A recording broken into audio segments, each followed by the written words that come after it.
ভাঙড় থেকে যে খবর পাওয়া যাচ্ছে, বাজ পড়ে একজনের মৃত্যু হয়েছে। মাঠে কাজ করার সময় এক কৃষকের বজ্রপাতে মৃত্যুর খবর সামনে আসছে। ভাঙড়ের নাটাপুকুরে মাঠে কাজ করার সময় মৃত্যু হয়েছে তার। মৃতের নাম সাদ্দাম মোল্লা। দুপুর থেকে কলকাতায় তুমুল ঝড় বৃষ্টি। একেবারে দুপুর বেলায় যেভাবে আকাশ কালো করে আসে, আনন্দপুরের স্কাইলাইন, সেই ছবি আপনারা দেখতে পাচ্ছেন। এটা দুপুরের ছবি। যেভাবে আকাশ কালো মেঘে ঢেকে যায় একদম সেই মুহূর্তের ছবি আপনাদের সামনে তুলে ধরছি। তারপরেই তুমুল ঝড় বৃষ্টি গোটা কলকাতা জুড়ে এবং সঙ্গে সঙ্গে ঘন ঘন বজ্রপাত, দফায় দফায় বজ্রবিদ্যুৎ সহ বৃষ্টি হয়, ঝোড়ো হাওয়া দেয় সঙ্গে। শহরের বিভিন্ন এলাকায় ইতিমধ্যেই জল জমে বিপত্তির সৃষ্টি হয়েছে।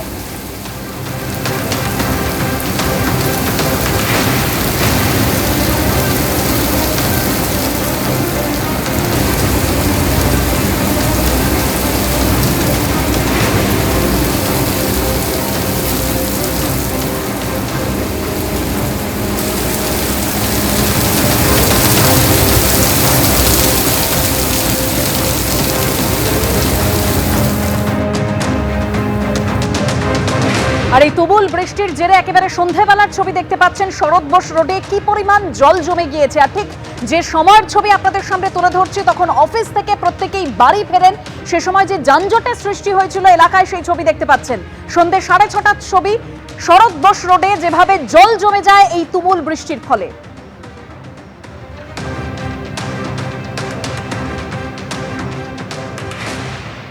এরপর রাসবিহারী অ্যাভিনিউয়ের ছবি দেখতে পাচ্ছেন। দুপুর বেলায় ঠিক বৃষ্টির পর মুহূর্তের ছবি।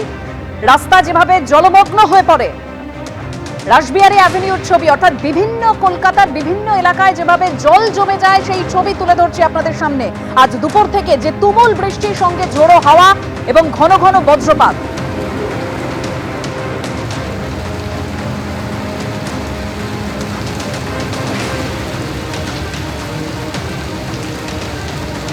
আর এই প্রবল বৃষ্টির জেরে ধর্মতলায় যা পরিস্থিতি তৈরি হয়, অর্থাৎ যে জল জমে যায়, সেই ছবি তুলে ধরেছেন আমাদের প্রতিনিধি রুমা পাল।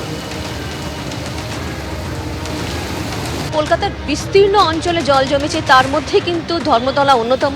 কলকাতার অন্যতম প্রাণকেন্দ্র বলা যেতে পারে, এবং সেই ছবিটাই তুলে ধরছি, যেখানে ধর্মতলা একদম পার্ক স্ট্রিট থেকে নিয়ে ধর্মতলার দিকে যাওয়ার যে রাস্তা, সেখানে একেবারে জলমগ্ন হয়ে রয়েছে। এবং সব থেকে বড় কথা, যখন গাড়ি যাচ্ছে, গাড়ি যাওয়ার ক্ষেত্রে কিন্তু খুবই, কোনো গাড়ি হয়তো স্লোতে যাচ্ছে, কারণ খুব স্বাভাবিক যে এত জল জমে থাকলে সেখানে কিন্তু গাড়ি যাওয়া খুব অসম্ভব হয়ে পড়ছে। বিভিন্ন জায়গায় কিন্তু এই একই ছবি আমরা দেখতে পাচ্ছি। ধর্মতলাতেও কিন্তু একই ছবি দেখছি।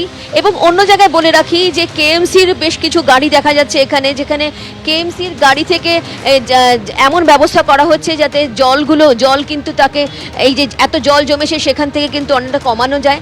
বিভিন্ন জায়গায় দেখা যাচ্ছে, কিছুক্ষণ আগে কিন্তু এখানে একটা কেএমসি গাড়ি ছিল, আরেকটু জায়গায় তারা এগিয়ে গেছে। অন্যদিকে এই মুহূর্তে বুঝতেই পারছো যে একেবারে অফিস ফেরত মানুষজন যাচ্ছেন, বাড়ি ফিরছেন, অনেকটাই অসুবিধার মধ্যে পড়েছেন, এতটা জল জমা রয়েছে। এবং দুপুর 12টার পর থেকে এবং 1টা থেকে তো যেভাবে বৃষ্টি শুরু হয়েছে এবং এখনও বৃষ্টি হয়ে যাচ্ছে, কখনো কখনো ধাপে ধাপে বৃষ্টি হচ্ছে, মুষলধারে বৃষ্টি হচ্ছে, কখনো কখনো ঝিরিঝিরি হয়েও কিন্তু এখনও লাগাতার বৃষ্টি চলছে। এবং সেই বৃষ্টির জন্যই কিন্তু বিস্তীর্ণ অঞ্চল, যেটা বলছিলাম, কলকাতার বিস্তীর্ণ অঞ্চল জলে ডুবে রয়েছে।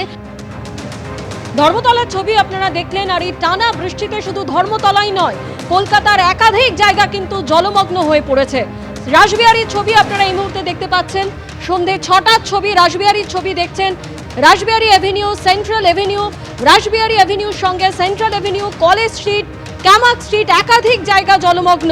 এবং আলিপুর আবহাওয়া দপ্তরের যে পূর্বাভাস, যে আগামী কয়েকদিন কলকাতা সহ দক্ষিণবঙ্গে ভারী বৃষ্টির সম্ভাবনা রয়েছে।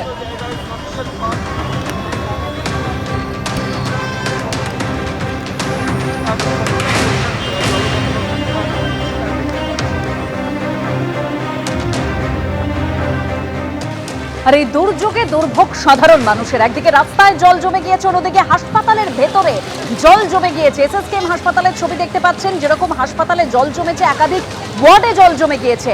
আউটডোর ডিপার্টমেন্ট, তার ভেতরেও জল ঢুকে গিয়েছে। জল ঢুকে গিয়েছে প্রসূতি বিভাগের ভেতরে।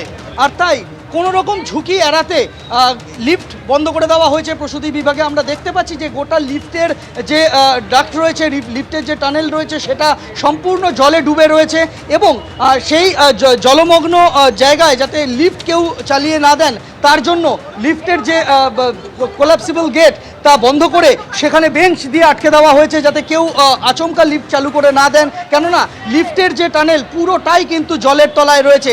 জলটা আধ ঘন্টা হয়ে গেল, বৃষ্টিটা নামতে জলটা শুরু হয়েছে। আমার পেশেন্ট এখানে ভর্তি আছে, আমি এখানে আজকে শনিবার থেকে আছি, নিচে শুই, আজকে তো শুতেই পারবো না, মনে হয় যার জায়গায় বসে থাকতে হবে।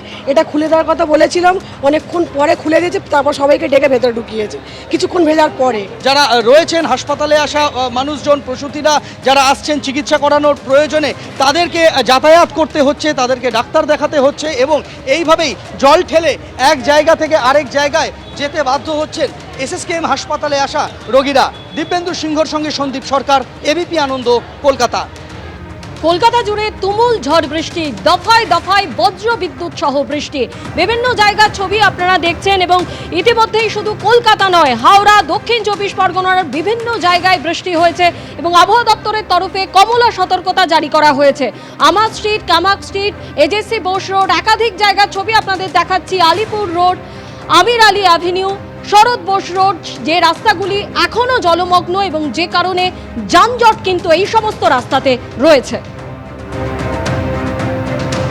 Southern avenue, Sarat Bose road, Rashbehari avenue, central avenue, বিভিন্ন জায়গায় যেভাবে জল জমে যায় যার ফলে ট্রাফিক নিয়ন্ত্রণে যথেষ্ট বেগ পেতে হয়। অফিস যাত্রীরা তারা সমস্যায় পড়েন, অর্থাৎ দুর্যোগে দুর্ভোগ সাধারণ মানুষের।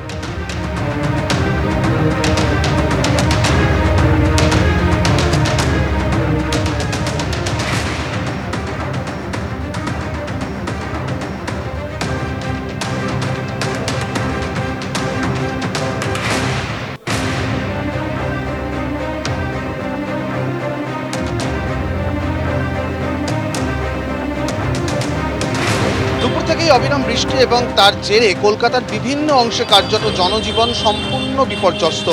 এই মুহূর্তে সন্ধে গড়িয়েছে, এখনও বৃষ্টি চলছে, কিন্তু দুপুরে যে প্রচণ্ড জোরে বৃষ্টি হয়েছিল তার জেরে বিভিন্ন জায়গা জলমগ্ন। আমরা রয়েছি হচ্ছে সদানন্দ রোড, এদিকে সদানন্দ রোড, উল্টো দিকে শ্যামাপ্রসাদ মুখার্জি রোড, প্রত্যেকটি রাস্তার কিন্তু একই অবস্থা। দক্ষিণ কলকাতার গুরুত্বপূর্ণ এই রাস্তা কালীঘাট মন্দিরের দিকে চলে যাচ্ছে এবং সেখানে যেটা দেখা যাচ্ছে যেদিক দিয়েই গাড়ি আসছে প্রত্যেকটা অংশ কিন্তু বিপর্যস্ত। সাধারণ মানুষ ফুটপাত কোথায়, রাস্তা কোথায় সেটা পর্যন্ত খুঁজে পাচ্ছেন না, প্রায় হাঁটু জলে তাদেরকে আসতে হচ্ছে। এবং এই বৃষ্টি যেহেতু একেবারে কমেনি এখনো পর্যন্ত, তার ফলে জল কিছুটা নামলেও আবারও বৃষ্টি কিন্তু সেই জল ভরাট করে দিচ্ছে, এরকম একটা পরিস্থিতি তৈরি হয়েছে। এবং প্রত্যেকটি রাস্তায় গাড়িগুলো যখন আসছে একেবারে মানে সমুদ্র তীরের মতন করে যেন ঢেউ বইছে কলকাতার রাস্তায়, এমনই একটা ছবি তৈরি হয়েছে। যেগুলো নিচু দোকান রয়েছে, নিচু ঘর রয়েছে, সেখানে কোথাও কোথাও জল ঢুকে গিয়েছে। বিভিন্ন জায়গায় গাড়ি খারাপ হয়ে যাচ্ছে, বিশেষ করে ছোট গাড়ি সেগুলো খারাপ হয়ে যাচ্ছে। অনেক জায়গায় বাইকের ইঞ্জিনে পর্যন্ত জল ঢুকে গিয়েছে, এমনই পরিস্থিতি। এবং সবটাই কিন্তু এই সময়ে দাঁড়িয়ে, অর্থাৎ দুপুরবেলা থেকে বৃষ্টি শুরু হয়েছে, সেই বৃষ্টির প্রাবল্য এই মুহূর্তে কিছুটা কম বটে, কিন্তু এখনও পর্যন্ত কিন্তু বৃষ্টি নাগারে চলছে। এবং তার জেরে যেটা দেখা যাচ্ছে, এই যে সদানন্দ রোড, কলকাতার অনেক রাস্তার মতো এই রাস্তাও কার্যত জলমগ্ন এবং তার জেরেই জনজীবন অনেকটাই বিপর্যস্ত। ক্যামেরায় প্রীতম চক্রবর্তীর সঙ্গে অরিজিৎ ভট্টাচার্য, এবিপি আনন্দ, কলকাতা। গরম থেকে রেহাই মিলেছে ঠিকই, কিন্তু এই বৃষ্টির ফলে যেভাবে জল জমে গিয়েছে সাউদার্ন অ্যাভিনিউর একেবারে দুপুরবেলার ছবি দেখতে পাচ্ছেন, বৃষ্টির পরেই যেভাবে জল জমে গিয়েছে এলাকায়, যেখানে যান চলাচল কিছুটা সময় হলেও থমকে যায়, বিঘ্নিত হয় সেই সময়।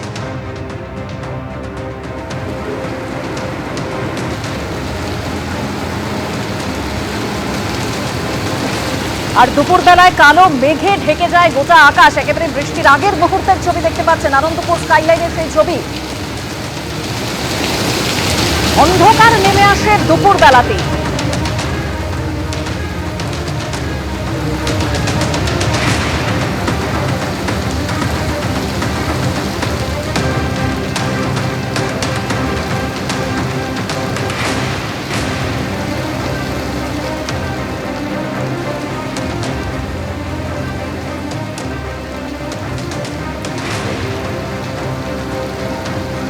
শরৎ বোস রোডের ঠিক কি অবস্থা সন্ধ্যে 7টায় সেই ছবি তুলে ধরেছেন আমাদের প্রতিনিধি সন্দীপ সরকার। দেখো দক্ষিণ কলকাতার বিভিন্ন রাস্তা বিস্তীর্ণ এলাকা জলের তলায়। এই মুহূর্তে আমি দাঁড়িয়ে রয়েছি এলগিন রোড এবং শরৎ বোস রোডের যে ক্রসিং, সেই ক্রসিংয়ে, এবং দেখতে পাবে যে শুধু জল জমে নেই, আশপাশের যত দোকান আছে সমস্ত দোকানের ভেতরে কিন্তু জল ঢুকে গিয়েছে, এবং যত আবাসন রয়েছে প্রত্যেকটা আবাসন জলের তলায়। অত্যন্ত সতর্কতার সাথে মানুষজন রাস্তার এক ধার দিয়ে যাতায়াত করছেন, কেননা আমাদের পূর্ব অভিজ্ঞতা রয়েছে। এর আগে কলকাতায় যখন শেষ ভারী বর্ষণ হলো তখন বিদ্যুৎস্পৃষ্ট হয়ে অসংখ্য মানুষের মৃত্যুর ঘটনা ঘটেছে। ফলে সেই বিষয়টা মাথায় রেখে সতর্কতার সাথে চলাচল করতে হচ্ছে।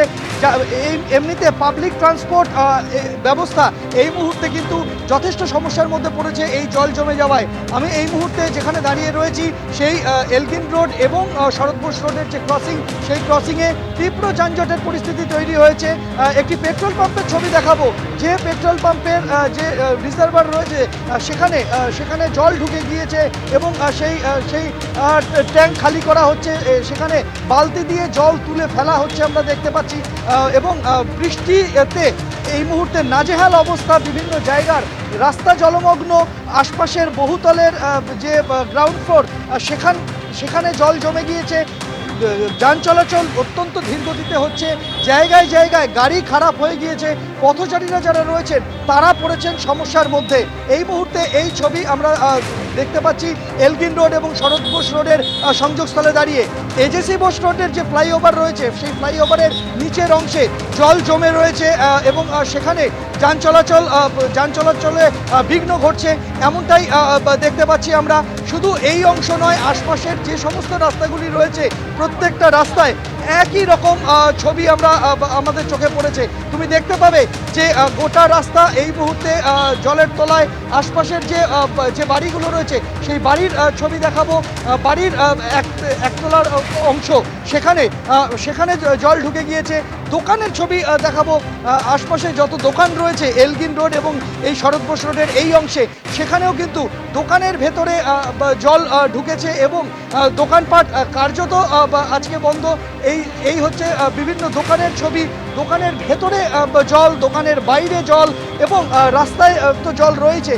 যানবাহন চলাচল অত্যন্ত ধীর গতিতে করছে, এবং রাস্তায় বেসরকারি বাস, অটো এ ধরনের যানবাহনের সংখ্যাও কিন্তু উল্লেখযোগ্যভাবে কমে গিয়েছে এই হঠাৎ করে এই বৃষ্টি হওয়ার দরুন। ফলে বাড়ি ফেরত মানুষজন তারা যথেষ্ট সমস্যার মধ্যে পড়ছেন, সেই ছবি আমরা দেখতে পাচ্ছি কলকাতার এই অংশে দাঁড়িয়ে। শরৎ বোস রোডের ছবি আপনারা দেখলেন, আর এবার দেখাবো তারাতলার ছবি, যে গতকালই আপনারা দেখেছিলেন যে তারাতলা বিপর্যয়, এখনো পর্যন্ত 11 জনের মৃত্যু হয়েছে। সেই তারাতলার কি অবস্থা দেখুন।